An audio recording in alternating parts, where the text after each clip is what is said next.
Hello friends, नमस्कार।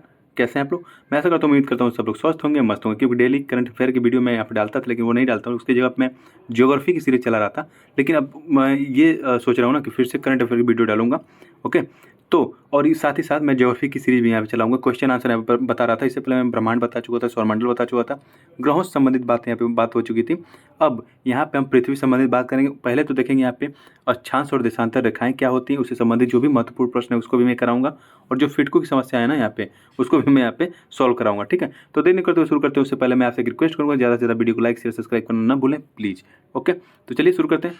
उससे पहले कुछ कॉन्सेप्ट मैं आपको बताऊंगा। उस कॉन्सेप्ट के बाद मैं फिर आपको क्वेश्चन के माध्यम से सब कुछ समझाते हुए चलूंगा आगे। सब लोग कहते हैं कि पृथ्वी गोल है, और फिटको भी कह रही है क्या सर जी पृथ्वी का आकार कैसा है, गोल है क्या? मैं कहा नहीं फिटको, पृथ्वी का आकार गोल नहीं है। तो क्या है पृथ्वी का आकार? क्या चपटा है? नहीं, चपटा भी नहीं है। तो गोल नहीं है, चपटा नहीं है, अंडाकार भी नहीं है। तो कैसा है पृथ्वी का आकार? पृथ्वी का आकार मैं कहूँगा जियोइड है। जियोइड क्या है? आप कहेंगे ये पृथ्वी का आकार क्या है, जियोइड क्या है? तो ये वाला आकार जो है ना वो जियोइड होता है। यानी कि जो समुद्र तल से पृथ्वी कहीं कहीं की बहुत ही गहरी, यानी खाई यहाँ पे दिखाई देगा, बहुत ही ऊंचे ऊंचे पर्वत दिखाई देंगे। ठीक है, फिर खाई, फिर ऊंचे पर्वत, तो इस तरह से करके जो आकार बनता है ये जियोइड बनता है। ठीक है, और इसी को एक इमेजिनरी लाइन से राउंड फिगर में इसको कर दिया जाता है, जिसे हम कहते हैं कि पृथ्वी गोल है। लेकिन पृथ्वी गोल नहीं। अगर पूछा जाए पृथ्वी का आकार कैसा है, तो एक जियोइड है पृथ्वी। ठीक है, इस बात को थोड़ा सा ध्यान रखेंगे। चलिए अब आगे चलते हैं। आगे चलते हैं, उसके बाद मैं यहाँ बताऊंगा अक्षांश और देशांतर रेखाओं के बारे में। पहले तो मैं यहाँ पे अक्षांश रेखाओं की बात करूँ, क्योंकि ये पृथ्वी है। अब इसको गोल मान ही लिया गया है, तो एक ग्लोब का आकार इसको दे दिया गया है, और उस पर कई सारी इमेजिनरी लाइन खींच दी गई है, जैसे कि अक्षांशीय रेखा, जिसे हम लैटिट्यूड यानी कि लेटी हुई रेखा कहते हैं। ओके, उसके बाद एक देशांतरीय रेखा होती है जो नॉर्थ टू साउथ खींची जाती है। तो ये दोनों रेखाएं यहाँ पे हम लोग पढ़ेंगे। ठीक है, और उससे संबंधित जो भी महत्वपूर्ण तथ्य हैं वो भी यहाँ पे देखेंगे। पहले मैं अक्षांश रेखाओं की बात करूंगा।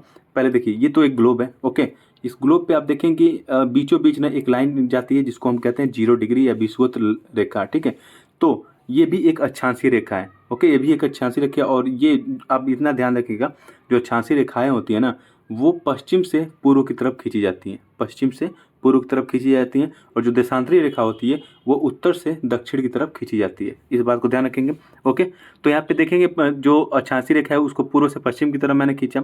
तो अब यहाँ पे मैं एक एक करके इसके बारे में जो भी इंपॉर्टेंट पॉइंट है मैं उसको दिखाने की कोशिश करूंगा। देखिए, पृथ्वी के केंद्र से मापी गई कोणीय दूरी अक्षांश कहलाता है। पहले तो अक्षांश आप समझ लीजिए, पृथ्वी का केंद्र यहाँ होता है। ठीक है, उसके बाद यहाँ से यहाँ तक क्या कोण बन रहा है? ठीक है, यहाँ से यहाँ तक कितना कोण बन रहा है? मान लेते हैं यहाँ से यहाँ तक 23.5 डिग्री बन रहा है, यहाँ से यहाँ तक 23.5 डिग्री बन रहा है, और यहाँ से भी 23.5 डिग्री बन रहा है केंद्र से। ये केंद्र है और यहाँ तक। ठीक है, ये भी 23.5 डिग्री, ये भी 23.5 डिग्री। अब इनको अगर मिला दिया जाए ना, तो एक लाइन, ये एक अक्षांश बन जाता है। यही हो गया पृथ्वी के केंद्र से जो कोणीय दूरी होती है, वही अक्षांश कहलाता है। ठीक है, अब इनको मिला दिया गया, ये अक्षांश हो गया। और ये 23.5 डिग्री कोण बना रहा था, तो ये 23.5 डिग्री अक्षांश हो गया, जिसे हम ट्रॉपिक ऑफ कैंसर कहते हैं। ठीक है, ट्रॉपिक ऑफ कैंसर यानी कि कर्क रेखा कहा जाता है। ओके, अब देखिए ये 0 डिग्री है। तो जब ये बीचों बीच पृथ्वी को जो दो बराबर भागों में बांट देती है, तो नॉर्थ वाले पार्ट को यहाँ पे नॉर्थ हेमिस्फीयर यानी उत्तरी गोलार्ध कहते हैं, और साउथ वाले पार्ट को साउथ हेमिस्फीयर यानी कि दक्षिणी गोलार्ध कहते हैं। ओके, तो बीच में जो बीच वाली अक्षांशीय रेखा थी जो 0 डिग्री थी, उसे हम इक्वेटर यानी विषुवत रेखा कहते हैं। 23.5 डिग्री पर जो स्थित होती है अक्षांशीय रेखा, उसे हम ट्रॉपिक ऑफ कैंसर यानी कि कर्क रेखा कहते हैं। उसके बाद यहाँ पे देखेंगे 66.5 डिग्री पे एक अक्षांशीय रेखा होती है जो नॉर्थ पोल के आसपास होती है, उसे हम कहते हैं आर्कटिक सर्किल। ठीक है, आर्कटिक वृत्त कहते हैं उसको। उसके बाद यही ये सब नॉर्थ में है, ये सब नॉर्थ में। अगर साउथ में यहीं पे आएंगे तो जो 23.5 डिग्री पे होगा जो साउथ में, उसे हम कहेंगे ट्रॉपिक ऑफ कैप्रिकॉन यानी कि मकर रेखा। और यहाँ पे 66.5 डिग्री पे आ जाएंगे तो ये अंटार्कटिक सर्किल है। ये आर्कटिक सर्किल है ऊपर, इधर देखेंगे तो अंटार्कटिक सर्किल है साउथ में। ओके, उसके बाद यहाँ पे एक होता है विषुवत रेखा, यहाँ पे होता है ध्रुवीय एक पोल होता है जो 90 डिग्री पे होता है, लेकिन इसको काउंट नहीं किया जाता। इसको मैं बताऊंगा क्यों नहीं काउंट किया जाता है। ओके, तो आगे चलें। तो आगे अगर चलें तो ये तो मैंने बता दिया कि दो बराबर भागों में उत्तर से दक्षिण में बांटता है। ओके, अब देखिए ये जो विषुवत रेखा होती है ना, ये विषुवत रेखा और ये सब अदर जो रेखाएं होती है, अक्षांशीय रेखा होती हैं इस पे ग्लोब पे नॉर्थ टू साउथ, तो विषुवत रेखा वाली जो रेखा होती है वो सबसे बड़ी होती है अक्षांशीय रेखा। इस बात को ध्यान रखेंगे, जो विषुवत रेखा यानी 0 डिग्री पे स्थित है वो सबसे बड़ी रेखा होती है। क्योंकि जब ऊपर की तरफ बढ़ते जाएंगे ना, ये रेखाएं जो ऊपर की तरफ बढ़ती जाती है, तो इनका जो साइज है वो छोटा होता जाता है। ठीक है। ये वृत्त तो बनाती है जाके ऊपर तक, लेकिन ये छोटा होता जाता है। लेकिन ये मान लीजिए यहाँ तक वृत्त बनाती हुई जा रही है, यहाँ पे राउंड तक, यहाँ तक वृत्त बनाई, यहाँ तक वृत्त बनाई, लेकिन 90 डिग्री पे नहीं, एक पॉइंट बन जाती है। ये वृत्त नहीं होता है यहाँ पे सिर्फ एक पॉइंट हो जाता है, एक बिंदु का आकार ले लेती है। ओके, तो टोटल ऊपर 90 डिग्री, टोटल नीचे 90 डिग्री, हो गया 180 डिग्री, टोटल 180 डिग्री हो गया।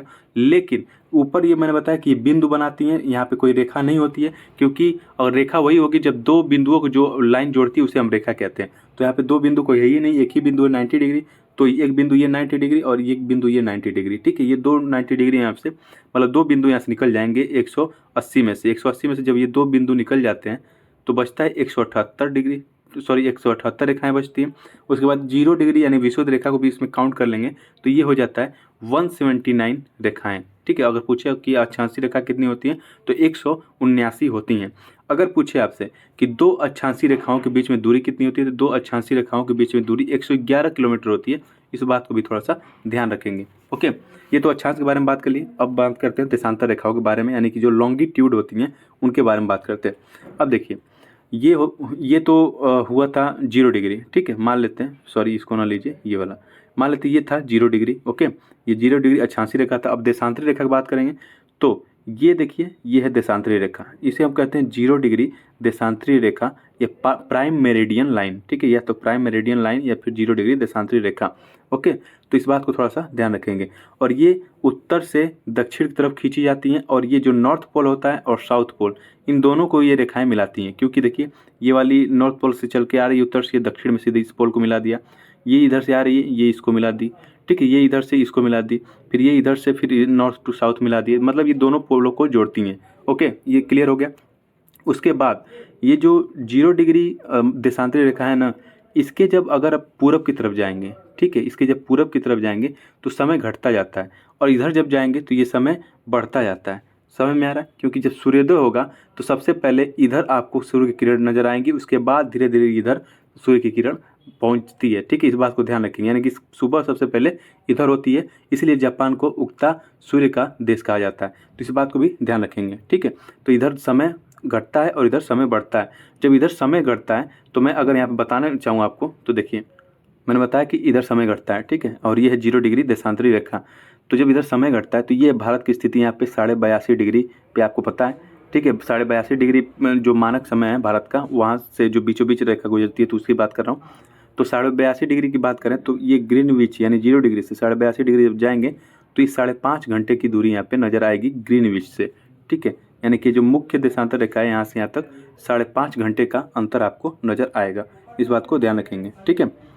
तो अब देखेंगे तो उत्तर से दक्षिण जो ध्रुव मिलाने वाली रेखा को देशांतर रेखा कहते हैं, और उनकी लंबाई ना, ये वाली जो रेखा होगी इसकी लंबाई, ये वाली रेखा जो है इसकी लंबाई, ये वाली रेखा, इसकी सबकी लंबाई एक समान होगी, एक बराबर होगी। और ये सब विषुवत रेखा को समकोण पे काटती हैं। ये ऐसे आएंगी तो ये विषुवत रेखा को क्या करेंगे, समकोण पे काटती हुई नजर आती हैं, ठीक है। इनके बीच भी 100 अधिकतम, देखिए अब इनके बीच अधिकतम दूरी और न्यूनतम दूरी का कॉन्सेप्ट यहाँ पर होता है, लेकिन अक्षांशीय रेखाओं के बीच में अधिकतम दूरी न्यूनतम दूरी का कॉन्सेप्ट नहीं होता है, ठीक है। इस बात को भी थोड़ा सा ध्यान रखेंगे। अगर आपसे कहे कि जो देशांतरी रेखा है उसकी अधिकतम दूरी कहाँ पे होती है, तो जो देशांतरी रेखा है ना, तो ऐसे जब आती हैं, ठीक है, एक देशांतरी रेखा और ये एक देशांतरी रेखा, ये देखिए, ठीक है। ये जब उधर से ऊपर तो नैरो थी, लेकिन इधर आई थी ये थोड़ा फैल गई, या फैल गई, यानी ये विषुवत रेखा पे सबसे ज़्यादा इन लोगों के बीच में दूरी होती है, और वो दूरी होती है 111 किलोमीटर की, सबसे अधिकतम दूरी यहाँ पे, ठीक है। उसके बाद ये नीचे जैसे जैसे जाती है ना, ये नैरो होती जाती हैं, और यहाँ पे एक दूसरे से मिल जाती हैं जाके ध्रुवों पे। तो ध्रुवों पे सबसे कम दूरी इनके बीच में होती है देशांतरी रेखाओं के।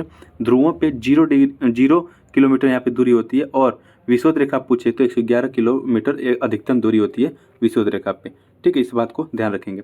अब कहेंगे सर ये ग्रीनविच मध्याह्न रेखा क्यों कहते हैं, या ग्रीनविच मेरिडियन लाइन इसको क्यों कहते हैं, उसको भी मैं बता रहा हूँ कि 0 डिग्री को ग्रीनविच मेरिडियन लाइन या ग्रीनविच मध्याह्न रेखा क्यों कहते हैं। देखिए, ये जो कॉन्सेप्ट आया था ग्रीनविच का, तो पहले ये कहा गया कि 0 डिग्री हमें देशांतर रेखा चाहिए, ठीक है, 0 डिग्री देशांतर रेखा चाहिए। ओके, एक मिनट। तो जो इंग्लैंड के उधर भूगोल शास्त्री थे, या फिर जो ये लोग रेखा खींचने पे जब इन लोग बात चल रही थी, अंतर्राष्ट्रीय लेवल बैठक हुई थी 1884 में, तो इंग्लैंड में ही बैठक हुई थी और इंग्लैंड के ही एक शहर जो लंदन में स्थित है, जिसे हम कहते हैं रॉयल ऑब्जर्वेटरी, वो ग्रीनविच नामक स्थान पर स्थित है, ठीक है, लंदन में। वहीं से ये रेखा गुजर रही थी, तो इसीलिए वहाँ के नाम पे उसका नाम रख दिया गया। यानी कि पूछेगा और कोई कि ग्रीनविच क्या है, तो एक स्थान का नाम है लंदन में जो यहाँ पे स्थित है, ठीक है, उसी का स्थान का नाम है लंदन में। और उसी ग्रीनविच के नाम पे जो ऑब्जर्वेटरी थी उसी के नाम पे, यानी ऑब्जर्वेटरी को हिंदी में वेधशाला बोलते हैं, उसी के नाम पे इसे ग्रीनविच मध्याह्न रेखा या ग्रीनविच मेरिडियन लाइन या प्राइम मेरिडियन लाइन उसको बोला जाता है। इस बात को ध्यान रखेंगे। इसकी कहानी बस इतनी है, इसमें ज़्यादा ध्यान देने की जरूरत नहीं है, ठीक है। अब ये जब 0 डिग्री देशांतर रेखा यहाँ से ऊपर से नॉर्थ टू साउथ को मिलाती है, यानी कि नॉर्थ पोल को साउथ को मिलाती है, तो ये भी पृथ्वी को 2 बराबर भागों में बांट देती है। एक तो इसको बोलते हैं पूर्वी गोलार्ध और इसको बोलते हैं पश्चिमी गोलार्ध, ठीक है। और जब ये 0 डिग्री 88 रेखा पृथ्वी को बराबर भागों में बांट रही थी तो इसको बोल रहे थे नॉर्थ गोलार्ध, ठीक है, यानी कि उत्तरी हेमिस्फीयर, और इसे बोल रहे थे साउथ हेमिस्फीयर यानी कि दक्षिणी गोलार्ध। तो इस बात को भी थोड़ा सा ध्यान रखेंगे, ये सब कॉन्सेप्ट है, इसी बेस पे यहाँ पे प्रश्न आपको देखने को मिलेंगे। तो चलिए प्रश्नों की शुरुआत करते हैं और पहला प्रश्न आपके सामने है, आप देखिए, ठीक है। यहाँ पे देखिए, अभी मैंने बताया कि अक्षांश रेखा किसको कहते हैं और देशांतर रेखा कैसे किसको कहते हैं। अक्षांश रेखाएं वो होती हैं जो पश्चिम से पूर्व की तरफ खींची गई हो, ठीक है, ये। उसके बाद जो देशांतरी रेखा होती हैं वो नॉर्थ टू साउथ खींची गई होती हैं। अब यही प्रश्न में यहाँ पे आपसे पूछा जा रहा है। प्रश्न में क्या पूछा जा रहा है कि एक स्थान है, ठीक है, एक स्थान की जो सही अक्षांशीय स्थिति हो सकती है इसमें से कौन सी हो सकती है ये आपको बताना है, ठीक है। तो देखिए, जो अक्षांशीय स्थिति होगी वो हमेशा हमेशा ये नॉर्थ टू साउथ होगी, यानी कि उत्तर दक्षिण होगी। तो इसमें से जो उत्तर दक्षिण वाले ऑप्शन को छोड़ के बाकी 2 को काट दीजिए, क्योंकि ये पश्चिम पूर्व देशांतर नहीं होता है, पश्चिम पूर्व अक्षांश नहीं होता है, पश्चिम पूर्व देशांतर होता है।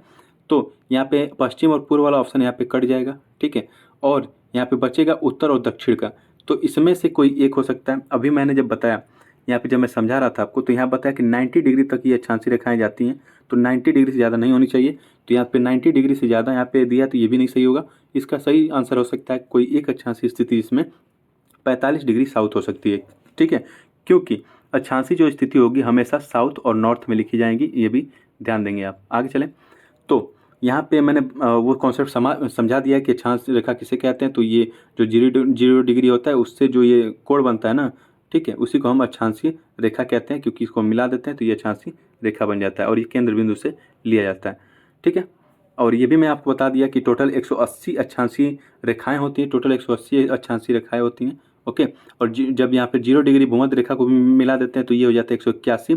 उसके बाद नॉर्थ और साउथ पोल को नहीं जोड़ते हैं, क्योंकि ये जो नॉर्थ और साउथ पोल होता है ना, यहाँ पे कोई रेखा नहीं होती, ये बिंदु टाइप का होता है, तो इसको नहीं जोड़ते, इसलिए इसको दोनों को माइनस कर देते, तो हो जाता है टोटल अक्षांशीय रेखाओं की संख्या 179।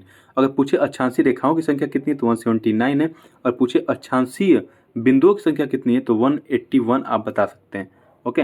आगे चलें, तो ये अगला प्रश्न है कि निम्नलिखित में से कौन सा एक ग्लोब पर बृहत वृत्त नहीं बनाता है, ये आपको बताना है, ठीक है। मान लेते हैं ये एक ग्लोब है, ओके, और जो विषुवत रेखा है ना, विषुवत रेखा ये है, ठीक है, ये पृथ्वी को पूरा 2 बराबर हिस्सों में बांटती है। अगर इसको घुमा दें, यहाँ से घुमा के अगर ऐसे ला दें तो क्या एक बड़ा सा वृत्त नहीं बना रही है, बना रही है, ये एक बड़ा सा वृत्त बना रही है, तो यानी कि ये वाला ऑप्शन सही होगा, ठीक है, ये वाला ऑप्शन सही होगा कि ये वृत्त तो बना रही है। इसलिए पूछा कि कौन नहीं बना रहा है, तो देख लेते हैं। क्या मुख्य देशांतर रेखा बनाती है? हाँ, मुख्य देशांतर रेखा यहाँ से जाएगी, फिर ऐसे पीछे से घूम के आ जाएगी, तो ये भी बड़ा वृत्त बनाएगी, यानी कि ये भी बना रही है। क्या 60 डिग्री जो पूर्वी देशांतर रेखा है वो भी बना रही है? हाँ, ये 60 डिग्री जो पूर्वी देशांतर रेखा, अगर इसको घुमा के ऐसे ला दे तो ये भी बृहद वृत्त बनाता है। क्या 60 डिग्री उत्तरी अक्षांश रेखा बनाएगी? नहीं, क्योंकि जो ये विषुवत रेखा है ना, 0 डिग्री विषुवत रेखा यानी अक्षांशीय रेखा, ये तो बनाती है। उसके बाद जैसे नॉर्थ पोल की तरफ जाएंगे ना, इनकी लंबाई कम होती जाती है। जैसे मान लीजिए ये बृहद, ये वृत्त तो बनाएगी लेकिन बृहद नहीं होगा, ये छोटा वृत्त बनाएगी, ठीक है। तो इसका सही जवाब होगा 60 डिग्री उत्तरी अक्षांश, ठीक है। तो फिर को क्या सवाल है देख लेते हैं। सर जी, क्या अक्षांशीय रेखाएं वृत्त का निर्माण नहीं करती हैं? करती हैं, सभी अक्षांशीय रेखाएं वृत्त का निर्माण करती हैं, लेकिन सिर्फ नॉर्थ पोल को अगर छोड़ दिया जाए तो वो वृत्त का निर्माण नहीं करते, लेकिन सभी अक्षांशीय रेखाएं वृत्त का निर्माण करती हैं। आगे चलें, तो आगे चलते जो शून्य अंश अक्षांश है, यानी कि ये बात कर रहा है ये वाला, ठीक है, ये इस लाइन की बात कर रहा है कि 0 डिग्री जो अक्षांश है और 0 डिग्री जो देशांतर रेखा है, ये दोनों कहाँ पे मिलते हैं ये आपको बताना है, ठीक है। तो ये देखिए, ये 0 डिग्री अक्षांशीय रेखा गई है और ये है 0 डिग्री देशांतरीय रेखा, ये दोनों मिलते हैं यहाँ पे, ठीक है। यहाँ पे गिनी की खाड़ी है अटलांटिक महासागर में, वहाँ पे ये लोग मिलते हैं, यानी कि अटलांटिक महासागर इसका सही जवाब है ऑप्शन डी। तो फिटको का सवाल ये है कि सर मैंने सुना था कि प्राइम मेरिडियन यानी कि जो एक ग्रीनविच मध्याह्न रेखा है उसको अंध महासागर, वो अंध महासागर में स्थित है। हाँ फिटको, अटलांटिक महासागर को अंध महासागर भी कहते हैं, इस बात को भी थोड़ा सा ध्यान रखेंगे। आगे चलें। तो यहाँ प्रश्न है ना, यहाँ पे थोड़ा सा बस समझने की देरी है और कुछ नहीं। यहाँ पे एक विमान है जो 30 डिग्री उत्तरी अक्षांश से, यानी कि मान लेते हैं ये प्राइम मेरिडियन लाइन है, 0 डिग्री देशांतर है, और ये कह रहा है 30 डिग्री उत्तरी अक्षांश, और ये 0 डिग्री विषुवत रेखा है। तो ये मान लेते हैं कि 30 डिग्री जो है यहाँ पे होगा, ठीक है। मान लेते हैं उत्तरी जो अक्षांश ये 30 डिग्री यहाँ पे है, ओके। फिर कह रहा है कि 30 डिग्री उत्तरी अक्षांश से 50 डिग्री पूर्वी देशांतर से, ये समय की स्थिति आपको ये भी पता होना चाहिए कि जो अक्षांशीय रेखाएं और जो देशांतरीय रेखाएं आपस में मिलती हैं तो समय की स्थिति को भी निर्धारित करती हैं, ठीक है। तो यहाँ पे कह रहा है कि 30 डिग्री उत्तरी अक्षांश ये रहा, ओके, ये 30 डिग्री उत्तरी अक्षांश है, और 50 डिग्री पूर्वी देशांतर, यानी कि ये लोकेशन बता दिया कि यहाँ से उड़ान कोई जहाज़ भरती है, और 50 डिग्री पूर्वी देशांतर। अब मैंने बताया था ये 0 डिग्री है, और ये पूर्वी गोलार्ध इसका रहेगा, ये पश्चिमी गोलार्ध रहेगा। तो पूर्व की तरफ बोल रहा है तो यहाँ मान लीजिए 50 डिग्री यहाँ पे है, ठीक है। मान लेते हैं 50 डिग्री ये पूर्वी देशांतर है, और ये लोकेशन आपको बोला है कि 30 डिग्री ये अक्षांशीय रेखा और 50 डिग्री देशांतरीय रेखा, यानी कि यहाँ पे वो लोकेशन है जहाँ से जहाज उड़ती है, ठीक है। कह रहा है कि विमान 30 डिग्री उत्तरी अक्षांश और 50 डिग्री पूर्वी देशांतर से उड़ान भरता है, और पृथ्वी के विपरीत, ठीक है, पृथ्वी के विपरीत जाने की बात करें। अब इस दिशा में नहीं जाएंगे आप, इसके विपरीत जाएंगे, ठीक है। कहाँ जाएंगे? इसके विपरीत, यानी कि ये उत्तरी अक्षांश है, ये उत्तरी अक्षांश को हम दक्षिणी अक्षांश बोलेंगे, और जो पूर्वी देशांतर है उसे हम पश्चिमी देशांतर बोलेंगे। तो जब उत्तरी अक्षांश को दक्षिणी देशांश बोलेंगे तो उत्तरी वाला ऑप्शन काट देंगे, ये उत्तरी वाला ऑप्शन काट दीजिए। उसके बाद पश्चिमी देशांतर बोलेंगे तो ये दोनों तो ठीक है, ऑप्शन मिल रहे हैं बी और डी, लेकिन 30 डिग्री दक्षिणी अक्षांश तो जाएगा, ऑप्शन डी यहाँ सही होगा, 30 डिग्री दक्षिणी अक्षांश जाएगा, और साथ ही साथ इधर नहीं जाएगा, तो ये 180 वाले में इधर घुस जाएगा पश्चिम की तरफ, ठीक है। तो 180 डिग्री में से 30 डिग्री अगर माइनस कर देंगे तो 150 डिग्री, ठीक है, 150 डिग्री पश्चिमी देशांतर, यानी कि इधर आ जाएगा, उल्टा हो रहा है ना विपरीत में, तो इधर आ जाएगा। तो इसका सही जवाब हो जाएगा ऑप्शन डी, ठीक है, ऑप्शन डी। आगे चलें। सर्वाधिक उत्तरी और दक्षिणी अक्षांशीय लंबाई वाली सीमा वाला देश कौन सा, ये आपको बताना है। तो इसमें से सही जवाब है ऑप्शन डी, यहाँ चिली की बात हो रही है, और इसकी लोकेशन देखेंगे तो ये साउथ अमेरिका कॉन्टिनेंट में दिखाई देगा। यहाँ पे ये चिली की लोकेशन है, यहाँ से यहाँ तक, ठीक है, यहाँ से यहाँ तक इसकी लोकेशन है। और ये 17 डिग्री साउथ से, क्योंकि ये 0 डिग्री विषुवत रेखा है, इसके नीचे जो भी यानी साउथ में जो भी स्थिति होगी वो साउथ ही कहलाएगी। तो 17 डिग्री साउथ से 56 डिग्री साउथ के बीच में ये स्थित है, इसलिए इसकी अक्षांशीय विस्तार इसमें सर्वाधिक है। और यहीं पर पूछ लिया जाए कि रफली भारत की अक्षांशीय विस्तार कितना है, तो भारत का अक्षांशीय विस्तार देखेंगे 8 डिग्री नॉर्थ, यानी कि अगर मान लें ये 0 डिग्री है, ठीक है, ये 0 डिग्री है, तो इसके नॉर्थ में भारत की स्थिति है, तो 8 डिग्री नॉर्थ से 37 डिग्री नॉर्थ में भारत की स्थिति है, इस बात को ध्यान रखेंगे, ठीक है। आगे चलें। लॉन्गिट्यूड, मैं अभी वो अक्षांश के बारे में, देशांतर के बारे में तो बताया ही था शुरू में, साथ ही साथ यहाँ पे कुछ और कॉन्सेप्ट बताऊँगा, और एक प्रश्न भी देख लीजिए। अगर आपसे पूछें काहिरा का समय ग्रीनविच से 2 घंटे आगे, काहिरा ही नहीं कोई भी चीज़ पूछ सकता है, यहाँ पे भारत की स्थिति भी कह सकता है, और किसी की भी अक्षांश देशांतरी स्थिति देख के पूछ सकता है। तो यहाँ पे काहिरा का पूछा है, तो काहिरा का जो समय है ना वो ग्रीनविच से 2 घंटे आगे, यानी ग्रीनविच लाइन यहाँ है, 0 डिग्री यहाँ है, और मैंने बताया था इधर वाला ना, ठीक है, इधर वाला समय जो घटता जाता है, कहने का मतलब भारत की जो स्थिति कहेंगे तो 5.5 घंटा बढ़ता जाता है, इधर भारत की स्थिति 5.5 घंटा आगे है, और ये लोग पीछे होते हैं इधर से, ठीक है। पूर्व की स्थिति पहले होती है और इधर की स्थिति बाद होती है समय की, इस बात को थोड़ा ध्यान रखेंगे।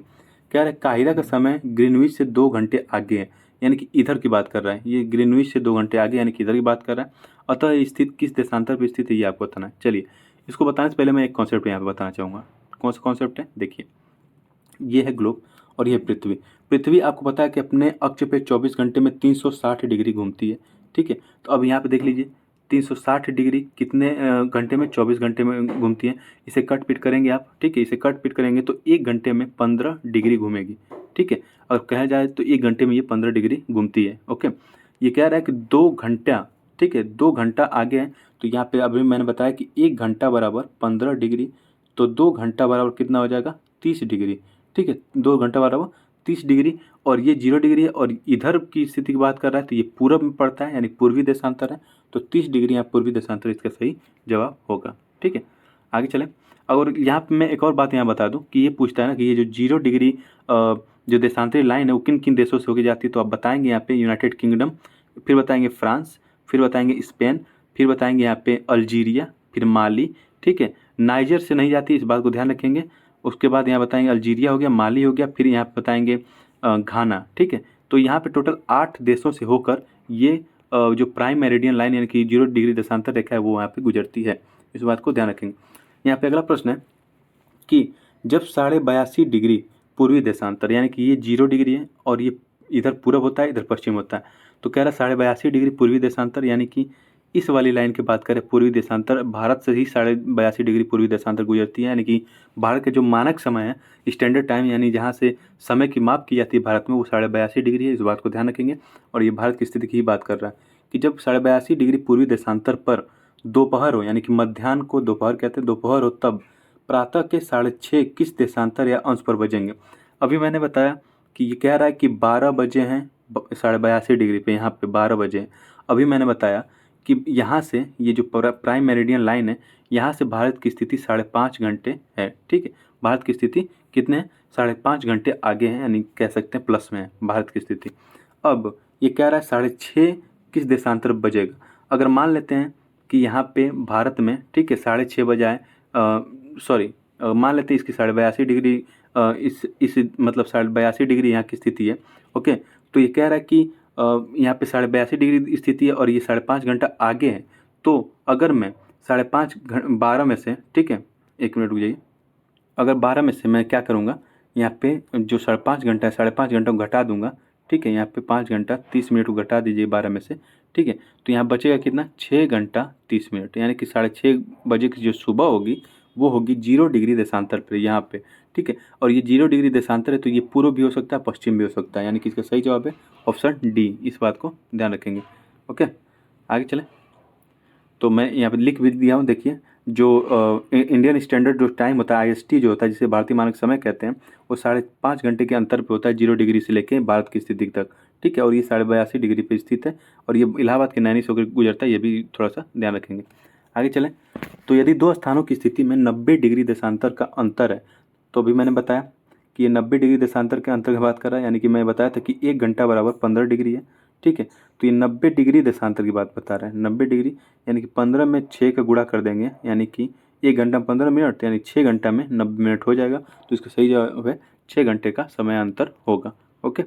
आगे चलिए, कौन सा देशांतर प्रधान यामोत्तर के साथ मिलकर ग्लोब पर एक बृहद वृत्त का निर्माण करता है। प्रधान यामोत्तर यानी कि ये है 0 डिग्री देशांतर रेखा, और ये ग्लोब पर कौन सा देशांतर, इसके पीछे जो होता है ना, देखिए इधर होता है 180 डिग्री, यहाँ पे होता है 180 डिग्री, और इधर से भी जाएंगे तो होता है 180 डिग्री। ये वाली रेखा और ये वाली रेखा सेम होती है 180 डिग्री, ठीक है। तो ये दोनों मिल के 360 डिग्री का निर्माण करते हैं। उसके बाद अगर मैं इसको मिला दूँ 180 डिग्री और ये सेम होता है, तो इस दोनों को अगर मिला दूँ ना, तो ये ग्लोब पर एक बड़ा सा वृत्त का निर्माण ये लोग करते हैं, एक बड़ा सा वृत्त का निर्माण करते हैं। तो इसका सही जवाब हो गया कि अंतर्राष्ट्रीय जो तिथि रेखा यानी 180 डिग्री उसको मिला दिया जाए और 0 डिग्री को मिला दिया जाए, तो ये ग्लोब पर एक बृहद रेखा का निर्माण करते हैं, ओके। अंतर्राष्ट्रीय दिनांक रेखा यानी अंतर्राष्ट्रीय जो तिथि रेखा, अंतर्राष्ट्रीय डेट लाइन जिसे हम बोलते हैं, इस किस महासागर में स्थित है, तो ये बताएंगे प्रशांत महासागर में, ठीक है। ये तो 0 डिग्री है जो यहाँ पे मिलती है गिनी की खाड़ी में विषुवत रेखा से, यहाँ पे 0 डिग्री अक्षांश से।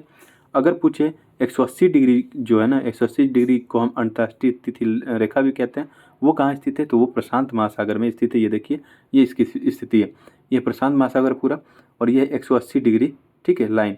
ये टोटल 8 जगहों से इसको मोड़ा गया है। 8 जगहों से मोड़ा इसलिए गया क्योंकि यहाँ पे छोटे छोटे आइलैंड है और ये किसी न किसी कंट्री से बिलोंग करते हैं, जिसके कारण समय के अनुसार इनको मोड़ दिया गया है, ठीक है। इस तिथि रेखा को मोड़ दिया गया ताकि यहाँ पे जो समय है ना उनमें अंतर ना रहे, ठीक है। ये नहीं कि पता चला इनके देश में 12 बजे है और यहाँ पे शाम के 4 बजे हैं, तो ऐसा ना हो। तो इसलिए यहाँ पे समय को, मतलब यहाँ देखेंगे ना, समय के अनुसार इनमें कोई न्यूनतम दूरी नहीं होती, ठीक है। इस बात को थोड़ा सा ध्यान रखेंगे। आगे चले, अगला प्रश्न है कि नई सहस्त्राब्दी के सूर्योदय की प्रथम किरण भारत के किस एक यामोत्तर यानी मेरिडियन में दिखाई देता है, तो इसका सही जवाब ऑप्शन डी, 93 डिग्री 30 मिनट पूर्वी देशांतर पे, ठीक है। भारत की स्थिति अगर देखेंगे ना, 68 डिग्री पूर्वी देशांतर से लेके, क्योंकि ये पूर्वी देशांतर में ही पड़ता है, ये 0 डिग्री है, और भारत की स्थिति इधर यानी पूर्व साइड पड़ती है 82 डिग्री पे, तो भारत पूर्वी देशांतर यानी पूर्वी गोलार्ध में ही पड़ता है। और अक्षांशीय स्थिति से देखें तब ये उत्तरी गोलार्ध में भी पड़ता है। ठीक है, तो यहाँ पे देखेंगे तो भारत की जो देशांतरी स्थिति है वो 68 डिग्री पूर्वी देशांतर से लेकर 97 डिग्री पूर्वी देशांतर के बीच है। और ये 93 डिग्री 30 मिनट मैंने बताया, तो ये इसकी स्थिति कम से कम यहाँ पे आएगी, 93 यहाँ पे आएगी तभी तो 97 यहाँ पे आएगा। ठीक है, तो जो 93 डिग्री की स्थिति है ना कहीं यहाँ पे आएगी, और ये अंडमान निकोबार द्वीप समूह से लगा हुआ आइलैंड है एक, जिसे हम कहते हैं कटचल आइलैंड, जिसे हम क्या कहते हैं, कटचल आइलैंड कहते हैं। और वहीं से अगर पूछे, देखिए अगर पूछेगा भारत की मुख्य भूमि से सूर्योदय कब होता है, कहाँ पे होता है सबसे पहले, तो बताएंगे अरुणाचल प्रदेश। अगर पूछे कि भारत में सूर्योदय सबसे पहले कहाँ पे होता है, तो ये बताएंगे कटचल आइलैंड, अंडमान निकोबार के पास से। मुख्य भूमि ये वाला एरिया पूरा आ जाता है मुख्य भूमि में, और पूरा टोटल भारत की बात करेंगे तो ये भी सब इसमें ऐड हो जाता है। ठीक है, आगे चलें, तो ये सब तो मैं आपको बता चुका हूँ। चलिए नेक्स्ट चलते हैं अगले प्रश्न की तरफ। किसी स्थान का मानक समय ने स्टैंडर्ड टाइम निर्धारित करने का आधार क्या होता है? जो ये प्रधान मुख्य रेखा होती है ना, 0 डिग्री देशांतर लाइन, यही किसी भी देश के स्टैंडर्ड टाइम को बताने के लिए एक मानक रेखा तय की जाती है यहीं से, तो इस बात को थोड़ा सा ध्यान रखेंगे। आगे चले, अंतर्राष्ट्रीय देशांतर रेखा या ग्रीनविच देशांतर रेखा निम्नलिखित में से किस देश से होकर नहीं गुजरती है? तो इसका सही जवाब है नाइजर से होकर नहीं गुजरती, क्योंकि मैंने बताया कि ये इधर यूनाइटेड किंगडम से, फिर फ्रांस से, फिर स्पेन से। ठीक है, उसके बाद ये इंटर करती है अल्जीरिया, माली, फिर यहाँ से आप देखेंगे नीचे चले जाएंगे तो घाना में, और यहाँ पे बुर्किना फासो भी यहीं पे स्थित है। ठीक है, इसी लाइन में बुर्किना फासो भी है, टोबैगो भी है, तो इस बात को ध्यान रखेंगे। ठीक है, ये नाइजर से नहीं जाती, क्योंकि नाइजर यहाँ पे है, नाइजर से ये होके नहीं जाती है। आगे चलें, तो फिलहाल आज के वीडियो में इतना ही। वीडियो कैसी लगी आपको कमेंट बॉक्स में जरूर लिख के बताएं। आने वाली वीडियो में मैं और भूगोल से संबंधित पे आप प्रश्न लाऊंगा और टॉपिक लाऊंगा, ऐसे समझाऊंगा और वहाँ पे प्रश्न भी आपको करा दूंगा। ठीक है, तो देर न करते हुए विदाई लेंगे। चलिए मिलते हैं कल। थैंक यू, जय हिंद।